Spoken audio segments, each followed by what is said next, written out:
अब हम लोग पढ़ेंगे रेडिएशन के बारे में।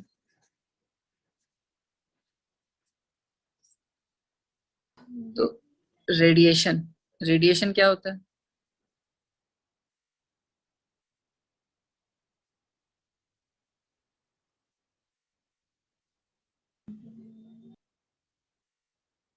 किसी को नहीं पता?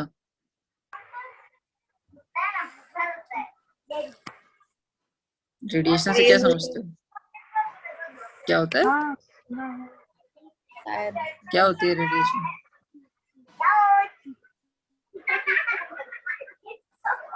कुछ होती है रेडिएशन? मतलब बिना रेडिएशन किसी कांटेक्ट के भी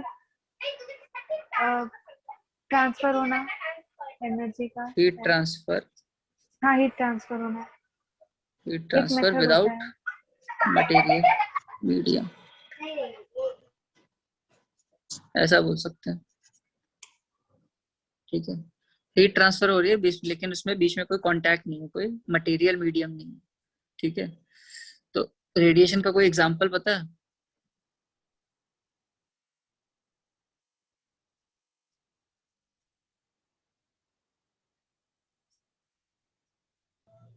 नहीं, नहीं, कोई भी एग्जांपल नहीं पता रेडिएशन का? रेडिएशन कहाँ कहाँ सुना है रेडिएशन? एक्सरेज में रेडिएशंस निकलते हैं। एक्सरे में रेडिएशन होता है। एक्सरे मशीन से रेडिएशंस निकलते हैं। एक्सरे मशीन से एक्सरे की रेडिएशंस निकलते हैं। और क्या होता है? और कोई डेली लाइफ में रेडिएशन देखी है? देखी तो नहीं है रेडिएशन, सनलाइट। बट सनलाइट क्या है? लाइट एनर्जी जो है वो सन से आ रही है। कैसे आ रही है?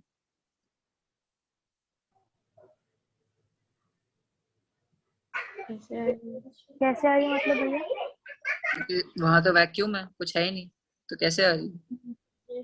हाँ, रेडिएशन से आ रही है। वो रेडिएशन से आ रही है, तो इसको हम लोग लाइट, वो रेडिएट, सन हमारा लाइट और हीट रेडिएट करता है और वो रेडिएशन हम तक पहुंचती है। इसलिए हम लोग बात करते हैं डिफरेंट डिफरेंट स्पेक्ट्रम्स में कि यूवी कभी कभी अल्ट्रावायलेट रेडिएशंस भी आती हैं। सन से तो हर टाइप की रेडिएशंस आती है ना, तो एटमॉस्फेयर हमारा डिफरेंट डिफरेंट रेडिएशंस को ब्लॉक भी करता है। तो सन से हमारा रेडिएशन के थ्रू आता है। अगर समझ लो सन रेडिएशन नहीं होता तो नॉर्मली हीट ट्रांसफर कैसे होती है? जब कुछ कंडक्शन होता है। अगर हाँ, तुम अपने कोई खाना पका रहे हो तो क्या होता है? अगर कुकर में पका रहे हो तो कुकर गर्म हो जाता है, तो फिर जैसे ही तुम कुछ छूते हो तो एकदम गर्म लगता है। क्यों? क्योंकि हीट कंडक्ट हो रही है तुम्हारे कुकर से तुम्हारे हाथ में। ठीक है, तो वो एक टाइप का हीट ट्रांसफर होता है और सबसे एक तरह से काफी इफेक्टिव हीट ट्रांसफर हो रहा है डायरेक्ट कॉन्टैक्ट से। और कौन सा मोड ऑफ ट्रांसफर होता है हीट का?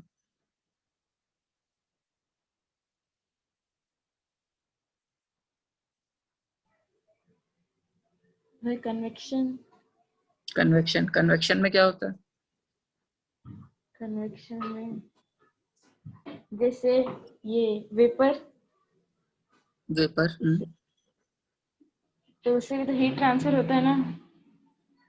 हाँ, बट वेपर से कहाँ ट्रांसफर हो रही है हीट?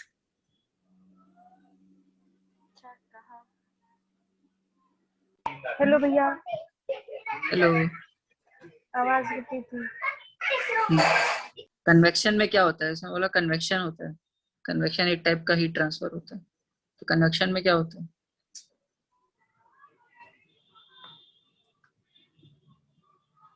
हम्म होता क्या है कन्वेक्शन में?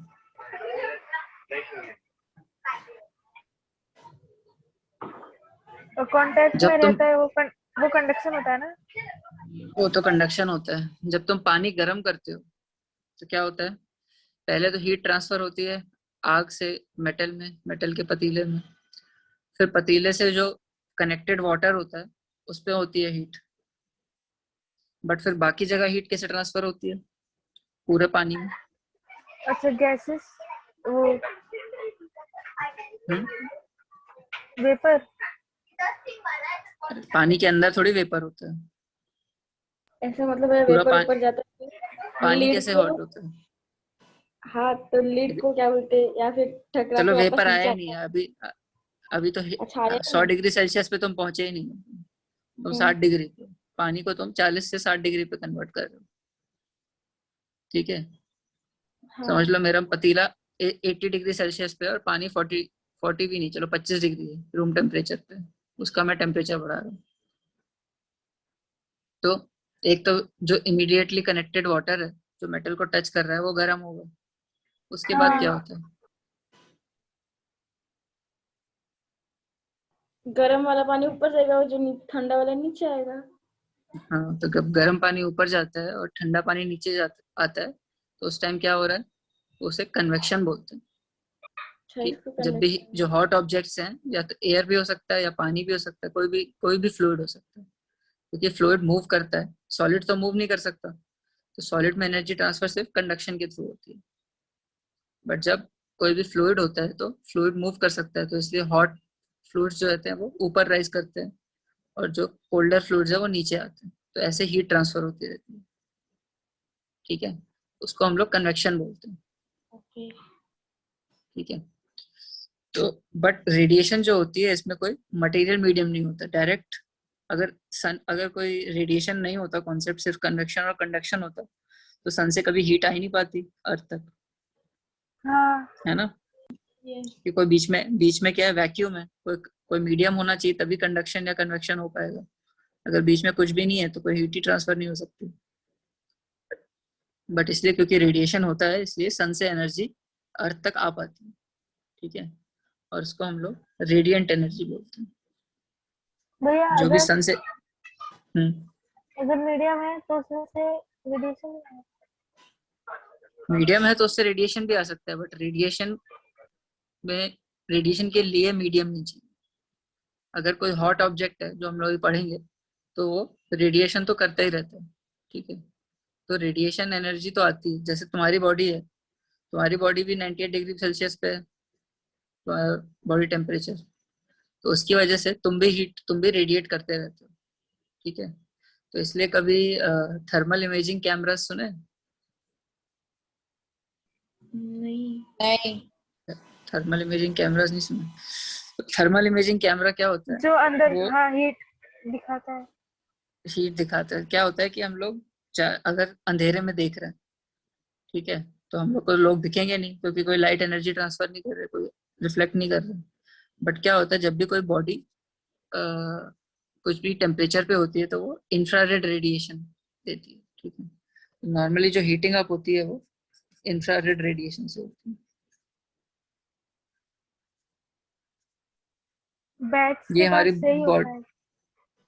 बैट्स के पास डिफरेंट होता है, वो साउंड वेव से पता करते हैं। ये क्या है? ये इलेक्ट्रोमैग्नेटिक वेव्स है। साउंड वेव क्या है? Material wave. ठीक है, जो हमने वेव्स में पढ़ा था। हाँ ठीक है, ये इंफ्रारेड रेडिएशन है। ये कौन सी टाइप की है? इसको हम लोग बोलते हैं इलेक्ट्रोमैग्नेटिक रेडिएशन। ठीक है, तो जो लाइट वेव है वो भी इलेक्ट्रोमैग्नेटिक रेडिएशन है। ठीक है, तो जैसे अगर जो हीट होती है वो भी इंफ्रारेड में नॉर्मली ट्रांसफर होती है। तो जैसे भी हम लोग, क्योंकि हमेशा हम लोग रेडिएशंस हमारी बॉडी से निकलती रहती हैं, तो अगर हम लोग डिवाइस बनाए जो इंफ्रारेड को मेजर कर सके, देख सके, तो उससे हम लोग देख सकते हैं कि इंसान कहाँ पर है और नॉर्मल डिफरेंट टेम्परेचर की बॉडीज कहाँ पर है। तो क्योंकि हमारी बॉडी का टेम्परेचर सराउंडिंग टेम्परेचर से ज्यादा होता है, तो तुम किसी भी इंसान को देख सकते हो। ठीक है, अगर तुम्हारे पास ये इमेजिंग कैमरा हो, तो जो ये इंफ्रारेड रेडिएशंस को इमेज कर सके। तो ठीक है, रात अगर में यूज उनको, करते होंगे इसको।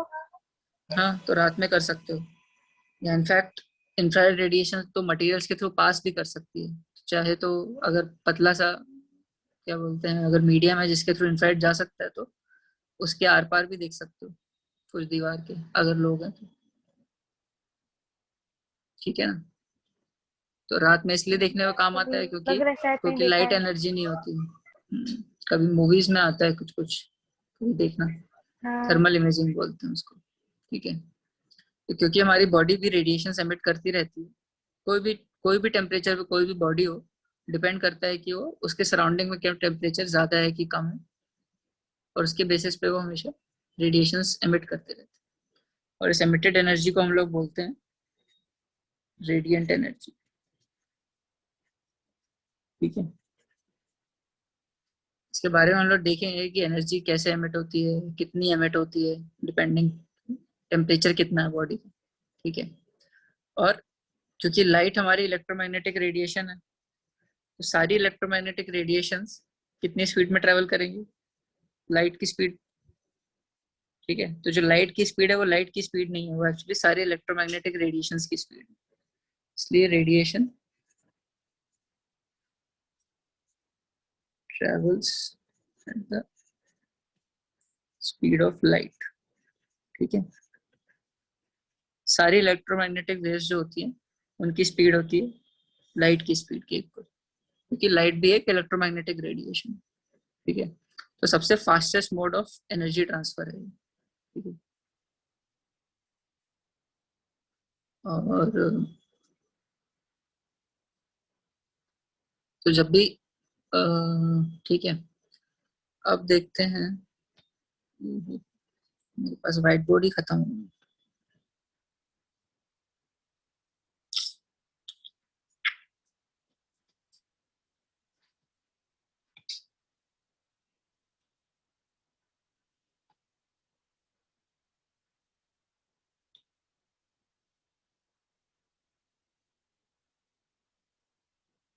ठीक है, अब देखते हैं interaction of thermal radiation and matter. इसमें कोई डाउट, कोई क्वेश्चन? सब होना भी। हाँ भैया Yes. नहीं भी नहीं, हम्म, लेकिन मालूम है जो एक कन्वेक्शन वाला आपने बताया ना कि हाँ क्या? ऊपर नीचे वाला, वो मुझे आज हम्म, पता चला पहली बार। अच्छा, कन्वेक्शन नहीं पता था कि गर्म चीजें ऊपर जाती हैं, ठंडी चीजें पढ़ा नीचे था आती हैं। बट समझा नहीं था। अच्छा, ठीक है, मैं ये जो तो क्लाउड सा वही होता है ना कि गर्म वेव के वेपर के थ्रू जाता है ऊपर, बाद में पानी बन के नीचे आता है, ये भी कन्वेक्शन ही है ना? हाँ इसको रेनफॉल कन्वेक्शन नहीं, वाला। इसको ये तो कन्वेक्शन पता। एग्जैक्टली नहीं बोलते, क्योंकि कन्वेक्शन सिर्फ हीट ट्रांसफर का एक फॉर्म होता है। तो ये बहुत कॉम्प्लिकेटेड प्रोसेस जो, बट कन्वेक्शन भी उसमें आ रहा है कि जो हीट की वजह से जो वाटर वेपर होता है वो राइज करता है। अब ये नॉर्मली जब जब पानी हीट होता है या ओशंस जब हीट होती है सन से, तो वो इलेक्ट्रिक वेपर बन के ऊपर मूव करता है, तो एक तरह से कन्वेक्शन हो रहा है उस टाइम पे। बट जब वो नीचे आ रहा है तो वो लिक्विड के फॉर्म में आ रहा है। ठीक है, तो तो उसमें एक्चुअली उसका मीडियम ही चेंज हो गया, वो वेपर ठंडा वेपर नहीं आ रहा है नीचे, है ना। बट ऐसा भी होता है कि जब सन आता है तो वो नीचे वाले पार्ट को, ओशन को गर्म कर देता है और उसके ऊपर ठंडा होता है, तो कन्वेक्शन तब भी चलता रहता है। ठीक है, तो ये भी हो रहा है, ये कन्वेक्शन की वजह से हो रहा है, बट ये थोड़ा कॉम्प्लिकेटेड प्रोसेस, इसमें बहुत सारी चीजें हो रही हैं। ठीक है, बट कन्वेक्शन उसमें एक रोल प्ले करता है। ठीक है, यस ओके। भैया। ठीक है, अब क्या होता है, ये जो एनर्जी थी हमने, इलेक्ट्रोमैग्नेटिक रेडिएशन है, इसको हम लोग थर्मल रेडिएशन भी बोलते हैं। जब कोई बॉडी होती है वो टेम्परेचर उसका अगर हाई होता है तो वो रेडिएशन एमिट करती है, ये बताया था ना, तो इसको हम लोग थर्मल रेडिएशन भी बोलते हैं, क्योंकि ये अपने टेम्परेचर की वजह से एमिट कर रहा है, रेडिएशन से एमिट कर रहा है। ठीक है, तो जो अपने टेम्परेचर की वजह से रेडिएशन एमिट करता है उसको हम लोग थर्मल रेडिएशन बोलते हैं। ठीक है, तो थर्मल रेडिएशन तुम्हारी बॉडी भी कर रही है, मेरी बॉडी भी एमिट कर रही है।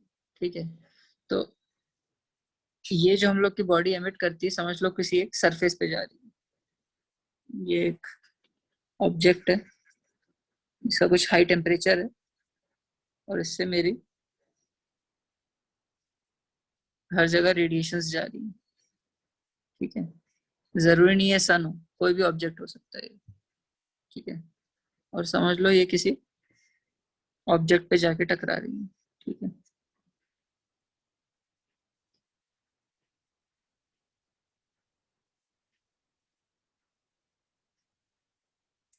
तो अब डिपेंड करता है ये जो ऑब्जेक्ट है ये किस टाइप का है।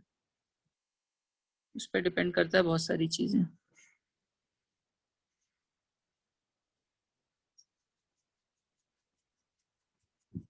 ठीक है, ये मेरा एमिटिंग बॉडी है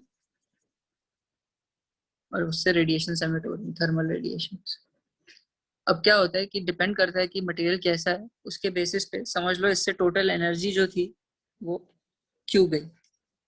ठीक है, टोटल क्यू एनर्जी इसने एमिट की थ्रू रेडिएशंस। ठीक है, तो जब ये इस पे आएगी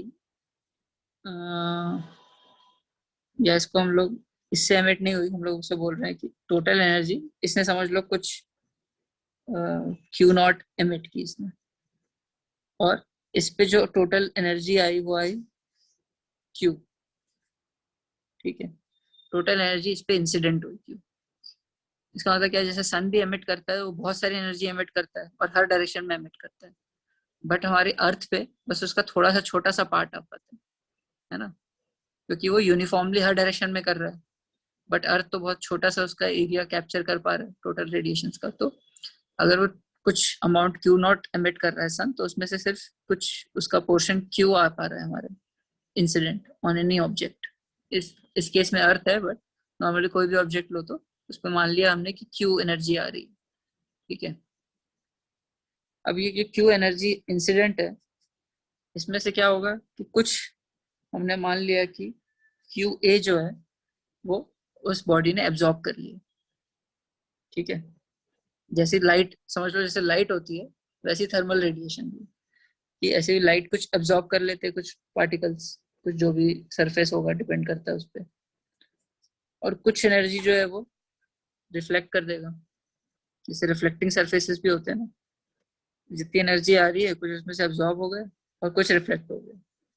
और जैसे ग्लास होता है, तो ग्लास क्या करता है, उसके तुम आर पार देख सकते हो। हाँ, आर इसका पार हो मतलब क्या जाएगा। हुआ, तो कुछ एनर्जी उससे ट्रांसमिट भी हो जाती है। ठीक है, तो ये तीन चीजें हो सकती हैं जब भी कोई इलेक्ट्रोमैग्नेटिक या थर्मल रेडिएशन किसी ऑब्जेक्ट पे आती है, तो उसमें से कुछ पार्ट वो अब्जॉर्ब कर लेगा, कुछ पार्ट वो रिफ्लेक्ट करेगा और कुछ पार्ट वो ट्रांसमिट कर ट्रांसमिट देगा। करेगा। ठीक है, इसका मतलब है कि कुछ पार्ट उसमें एब्जॉर्ब हो गया, कुछ पार्ट उसके आर पार चला गया और कुछ पार्ट उससे रिफ्लेक्ट हो गया। ठीक है, हाँ, तो क्यू है, क्यू आर और क्यू टी मान लिया हमने। अगर इसको अपन लोग पूरा डिवाइड बाय क्यू करते हैं तो क्या हो जाएगा, 1 is equal to Q A by Q plus Q R by Q plus. Q by Q. ठीक है, अब इसको क्यू ए बाई क्यू को हमने क्या बोल दिया, ए, क्यू आर बाई क्यू को बोल दिया आर, और क्यू टी बाई क्यू को बोल दिया टी। ठीक है, अभी ए आर और टी क्या होते हैं, ये होता है coefficient of absorption, coefficient of reflection और कोफिशिएंट ऑफ ट्रांसमिशन। ठीक है,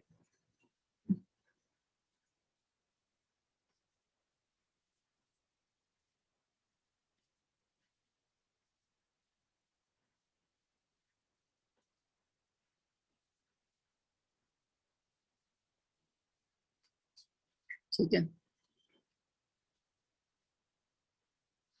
तो ये डिपेंड हाँ, करता है कि किस टाइप की बॉडी पे आ रहा है। तो उस बॉडी का डिपेंड करेगा कि उसका कोफिशिएंट ऑफ एब्जॉर्प्शन कितना है, कोफिशिएंट ऑफ रिफ्लेक्शन कितना है और कितना कोफिशिएंट ऑफ ट्रांसमिशन। ठीक है, यहाँ से डेफिनेशन भी क्लियर है कि ratio of amount of heat absorbed to total quantity incident on a on any surface is known as coefficient of absorption. ऐसी the ratio of the amount of radiant energy incident radiant energy reflected to the total energy incident वो हो जाएगा coefficient of reflection, और the ratio of amount of radiant energy transmitted to total energy incident हो जाएगा coefficient of transmission. ठीक है, simple. हाँ, yes. तो अब ये जो मेरे ए आर और टी हैं ये सिंपल रेशियोज हैं। ठीक है, टोटल एनर्जी एब्जॉर्ब्ड रिफ्लेक्टेड या transmitted to total energy incident.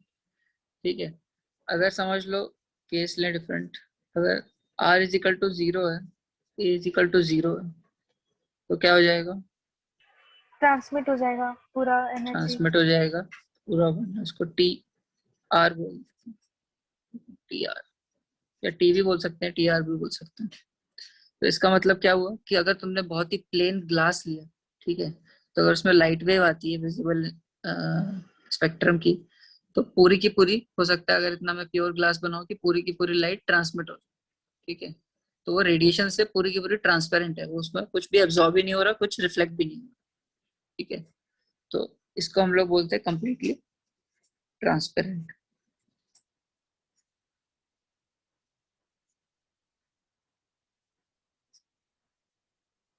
ठीक है, टू द रेडिएशन। और ऐसे सब्जेक्ट्स, ऐसे सब्सटेंसेस को हम लोग क्या बोलते हैं, हम लोग बोलते हैं डायथर्मल।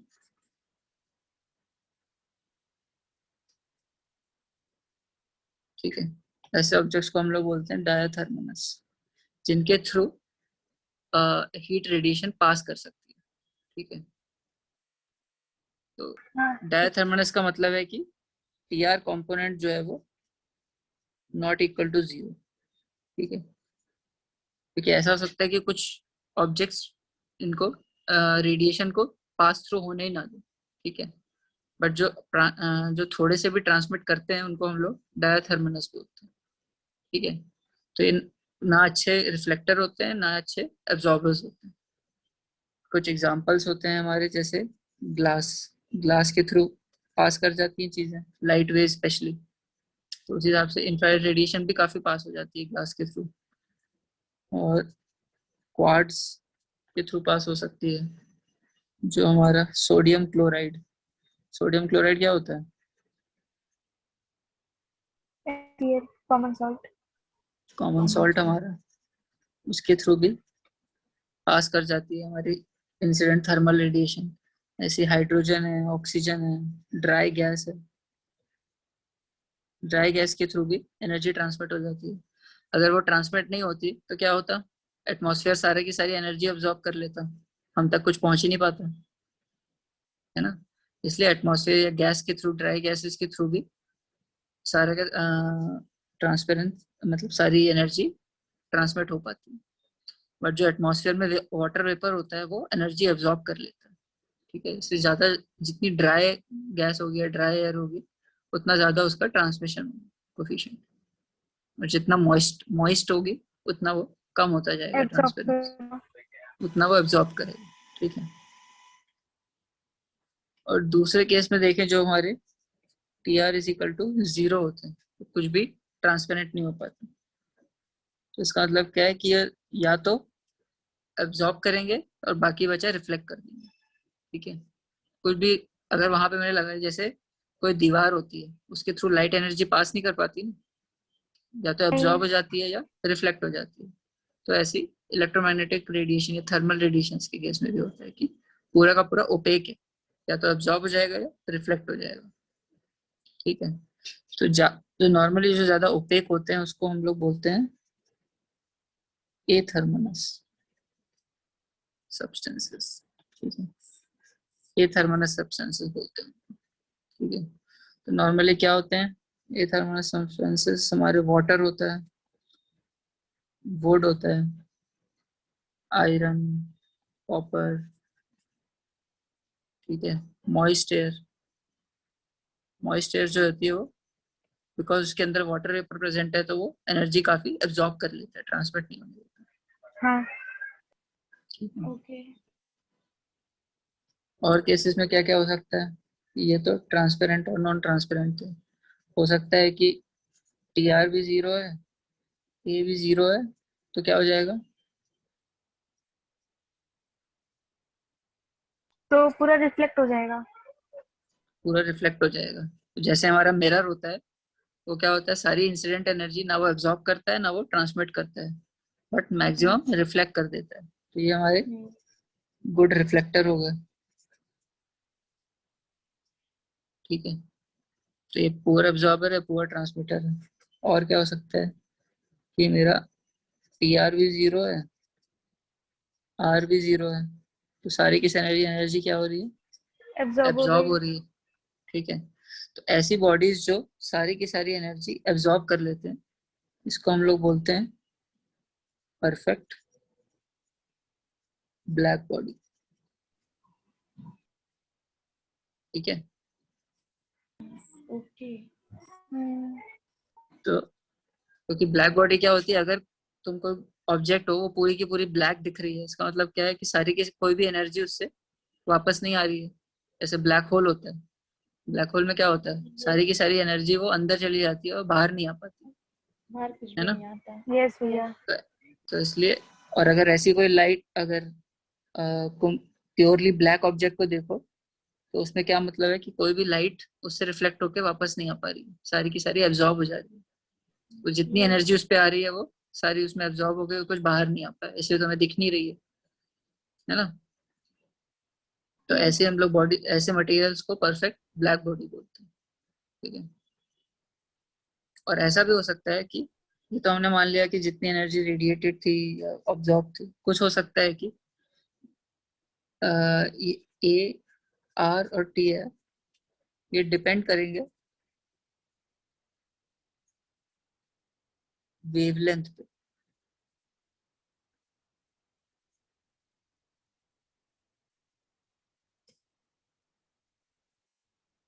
ठीक है, तो हो सकता है कोई बॉडी कुछ वेवलेंथ पे सारा का सारा एब्जॉर्ब कर ले, बट कुछ वेवलेंथ पे रिफ्लेक्ट बैक कर ले।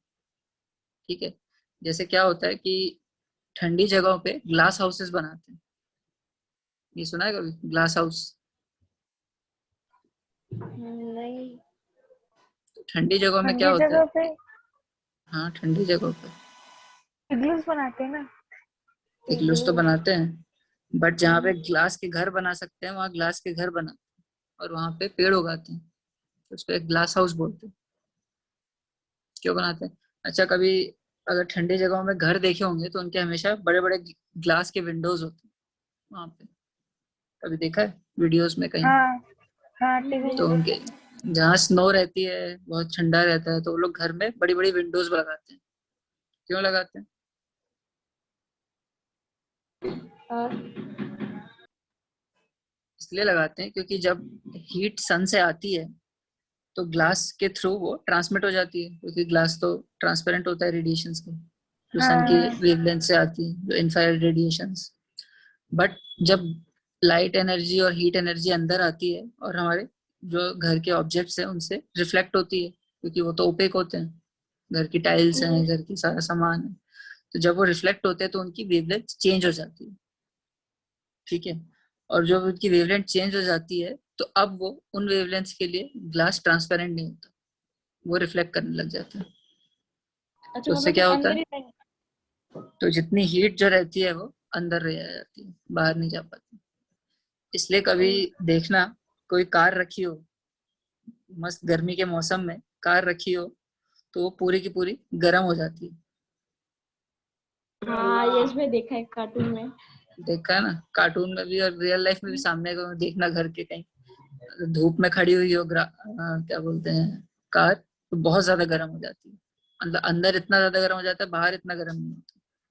तो ऐसा क्यों होता है? क्योंकि वो भी एक ग्लास हाउस की तरह काम करने जाता है। इंसिडेंट रेडिएशंस जो रहती है वो ट्रांसमिट हो जाती है, तो अंदर की सीट सब गर्म हो जाती है, बट जब रिफ्लेक्ट होता है तो वो बाहर नहीं जा पाती एनर्जी, तो वो अंदर ही घूमती रहती है और ज्यादा गर्म करती रहती है।